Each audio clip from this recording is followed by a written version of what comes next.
오늘 말씀에 보면 예수님도 아이들을 굉장히 사랑하셨습니다. 그래서 사람들이 자신의 아이들을 데리고 예수님께 왔을 때 예수님은 그들을 축복해 주시고 또 함께 해주기 원했죠. 그런데 제자들은 오히려 아이들을 데려온 사람들을 꾸짖는 것을 볼 수 있습니다. 아마도 제자들은 이 아이들이 지금 이 모임에 거리적거린다라고 생각했던 것 같아요. 그래서 아이들이 예수님 주변에 올 수 없도록 지금 막고 있는 거죠. 자, 이런 제자들의 모습을 보신 예수님께서 어떻게 반응하셨냐 하면 심히 노하셨다라고 말씀하고 있습니다.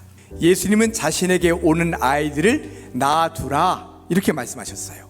그리고 이어서 하신 말씀이 우리에게 정말 중요한 말씀입니다. 하나님의 나라가 이런 자의 것이니라. 그러니까 하나님의 나라는 이런 어린아이와 같은 자들의 것이다 라고 말씀하신 거예요. 그럼 어린아이의 어떤 모습이냐? 하나님의 나라를 받드는 자들, 그들이 천국에 들어갈 수 있다라고 말씀하고 있는 거예요.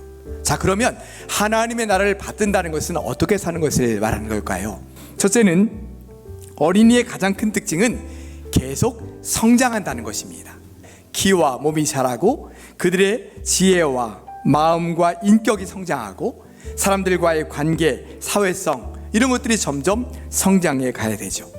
자, 이런 어린아이들의 특징을 우리 신앙생활에 적용해 보면 우리의 신앙도 계속해서 성장해 가야 합니다. 어제보다 오늘이 더 주님을 알아가고 더 주님을 사랑하고 주님과 깊이 있는 관계 속에 나아가는 것, 그것이 바로 성장하는 것입니다. 우리가 우리의 신앙의 성장을 위해서 영적인 노력이 필요합니다. 어떤 노력이냐? 주님 앞에 나아가야 합니다. 그 속에서 주님을 만나고 주님과 영적으로 교제하고 주님의 은혜를 경험하는 삶이 우리에게 계속해서 주어질 때 우리의 신앙이 성장해 갈 수 있습니다. 둘째로 어린아이들의 특징은 관계 중심적이고 의존적이라는 거예요. 아이들에게는 부모의 사랑과 관심의 울타리가 꼭 필요하죠. 우리의 신앙생활도 마찬가지입니다. 우리가 신앙생활 한다라고 하는 것은 아이들이 부모를 전적으로 의지하는 것처럼 우리도 하나님을 전적으로 의지하며 살아가는 것, 그것이 바로 신앙생활입니다. 내 삶의 자리에서 순간순간 주님을 바라보고 기도하고 말씀 가운데 서면서 주님과의 깊이 있는 1대1의 관계로 나아갈 때에 우리의 신앙이 그렇게 주님을 의지하며 살아갈 수 있는 삶이 될 수 있는 것입니다. 셋째로 어린아이들의 특징은 자신이 원하는 것은요, 얻을 때까지 구하는 것이 아이들의 특징이에요.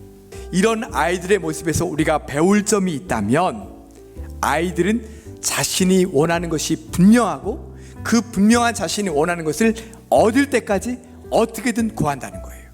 어린아이가 부모를 간절히 바라보면서 그에게 원하는 것을 구하는 것처럼 우리도 하나님의 나라를 온전히 구하고 그 나라를 온전히 바라보며 살아갈 때에 우리에게도 천국이 이루어지고 천국에 나중에 들어가는 놀라운 은혜가 임하게 될 줄 믿습니다. 우리의 신앙생활도 정말 날로 성장해가는 신앙, 주님을 전적으로 믿고 의지하는 신앙, 무엇보다 천국을 바라보며 그 나라를 향해서 온전히 달려가는 신앙이 되셔서 천국을 온전히 소유하며 그 나라를 온전히 받아 누리는 우리 모든 성도들 되시기를 주님의 이름으로 축복합니다.